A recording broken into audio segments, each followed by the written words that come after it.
Šiandieną kviečiu Jūs melstis su Dievo žodžiu, kuris yra iš Jono Evangelijos 3 skyriaus nuo 7b eilutės iki 15 imtinai. Jums reikia atgimti iš aukštybės. Vėjas pučia kur nori, jo ošimą girdi, bet nežinai, iš kur ateina ir kur link nueina. Taip esti ir su kiekvienu, kuris gimė iš dvasios. Nikodemas atsiliepė, kaip tai gali būti?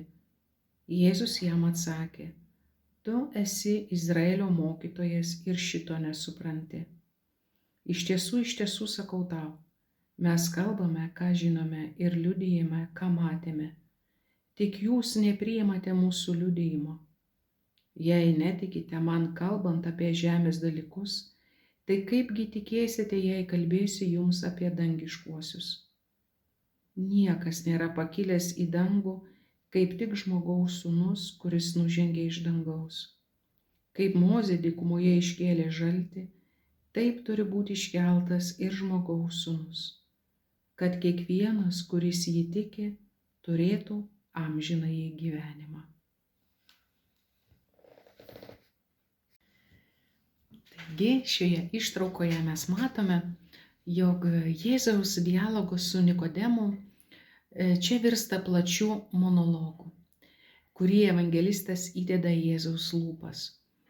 Ir čia mes susidurime su autentiškais Jėzaus žodžiais ir su liudijimais po Velykų, kuriuos autorius sujungia į vieną.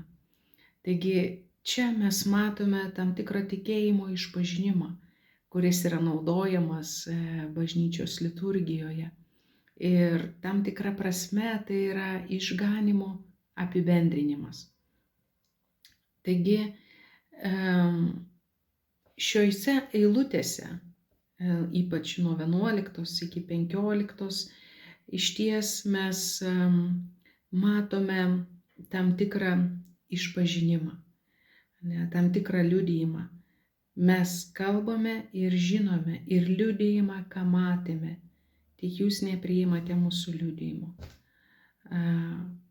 Tai jei netikite man kalbant apie žemės dalykus, tai kaipgi tikėsite, jei kalbėsiu jūs apie dangiškuosius? Niekas nėra pakilęs į dangų, kaip tik žmogaus sūnus, kuris nužengė iš dangaus. Taigi tik Jėzus yra ideali Dievo buvimo vieta. Ir šis apreiškimas ir išsipildymas yra ant kryžiaus, kai Jėzus bus iškeltas į šlovę, kad kiekvienas, kuris jį tiki, turėtų amžinąjį gyvenimą. Taigi ir mes, ir visa žmonija galės suprasti skandalingą ir trikdantį išgelbėjimo per kryžių įvykį ir bus išgydyta nuo blogio, kaip kadaise žydai pasveiko nuo gyvatės įkandimo dykumoje, pažvelgę į bronzinę gyvatę. Tai byloja Skaičių knyga 21 skyrius nuo 4 iki 9 eilutės. Taigi Mozės gyvatės simbolika patvirtina tiesą, kad išganymas tai atsiduoti Dievui, tai nukreipti žvilgsnį į nukryžiuotąjį, tikrasis tikėjimo aktas, perduodantis amžinąjį gyvenimą.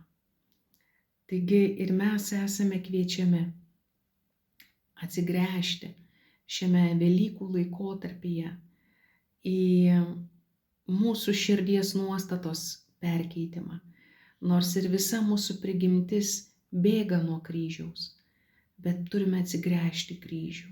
Per viešpatį Kristų mūsų kryžius yra lengvas, mūsų kryžius yra perkeičiamas, mes nesame vieni savo kryžiaus kelyje. Ir dar kartą byloja, jog mes turime atsigręžti savo istoriją per Kristų, per jo kryžių ir prisikėlimą. Tai tebūnie šis dialogas ir monologas, kuris yra, tebūnie tai skelbiama mūsų istorijai, mano istorijai, kur aš esu kviečiama į atsivertimą. Viešpatie, štai mano istorija prieš tave. Štai mano kryžiaus kelias, jo stotis, kuriuose aš kartais palūždavau. Viešpatie, ateik ir per savo kryžių ir prisikėlimą būk mano viltis ir mano džiaugsmas. Palaiminto jums skaitymo ir maldos su Dievo žodžiu. Būkite palaiminti.